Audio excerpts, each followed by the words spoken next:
Hello everyone and welcome to Gima Esgrima. Today in Destreza for Dummies we will talk about the medio de proporción, the medio proporcional and the medio proporcionado. First things first, what is the medio de proporción? I could go to the original sources and quote Carranza, Pacheco or Rada, but for a practical point of view it can be confusing because they speak of fixed distance, and I think that is a mistake, and I will explain why. The medio de proporción is a distance, but what distance? The closest one, so that with a simple movement you can hurt your opponent, but far enough away to have time to react to his actions. That is the distance of the medio de proporción, and it's around the distance of one step. In Destreza, it's often said that if both fencers are in ángulo recto, the medio de proporción is found when the tip of your sword touches the opponent's cup. And it's not a bad approximation, but as I have said before, it's only an approximation. There are different factors that must be taken into account to find our medio de proporción. The length of the swords, the range of the fencers, the physical state, the explosive strength, the reaction time, and more importantly, the type of stimulus to which we react, visual or touch. All these factors, and a few more, can change the medio de proporción. For example, let's imagine there are two fencers. They both have the same characteristics.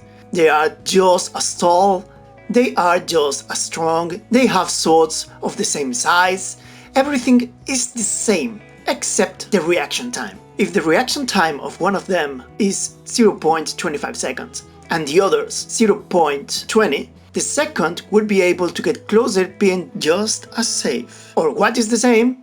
The second's medio de proporción will be shorter. Once we have understood what the medio de proporción is, we will see what the medio proporcionado is. Again, it's a distance. Although, to be more precise, it's a position.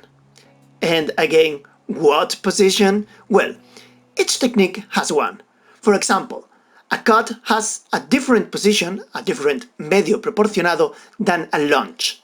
All techniques have their own medios proporcionados. It's a position of the feet relative to the opponent's feet that is considered ideal when performing a technique. Again, we don't have to take those positions as something fixed, since, as in the previous case, there are variables that can change the medio proporcionado.